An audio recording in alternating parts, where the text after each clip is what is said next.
84 ইঞ্চির হাইটে যদি গাঁথনি করো, কত পাট গাঁথনি করতে হবে? 84 ইঞ্চি, 3 ইঞ্চি হাইট ইটের সাইজ, আর 84 ইঞ্চি কয় পাট গাঁথনি করতে হবে বলো তো ফট করে? 84 ইঞ্চি হাইট করতে হবে। হ্যাঁ, 84 ইঞ্চি হাইট করতে হবে। কয় লাইনে হচ্ছে? হ্যাঁ, কয় লাইন হচ্ছে? তাড়াতাড়ি বলো, তাড়াতাড়ি। 84, 3 ইঞ্চি, 3 ইঞ্চির হাইটের ইট, সেটাকে গুণ করে দিতে পারো তুমি। বলো দাদু, বলো। 12 খান। আপনারা দেখতে পেলেন 12 খান বললো, ঠিক আছে। 12 খানে 84 ইঞ্চি হয়ে যাবে বলছে। আমার নেক্সট মিস্ত্রির কাছে যাবো। মিস্ত্রি,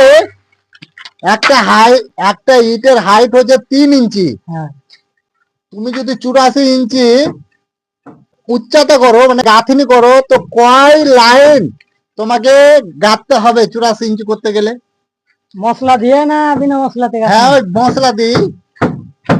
84 ইঞ্চি আমি গাঁথনি নেবো, ঠিক আছে। ইট, একটা ইটের হাইট হচ্ছে 3 ইঞ্চি, তো কয় পাট গাঁথনি করলে 84 ইঞ্চি হবে? 26 লাইন। তো বন্ধুগণ, ভিডিওর মাধ্যমে দেখতে পাচ্ছেন এই মিস্ত্রি বলছে 26 লাইন। তো আপনারা একটু তুরুক করে কমেন্টের মাধ্যমে জানিয়ে যাবেন।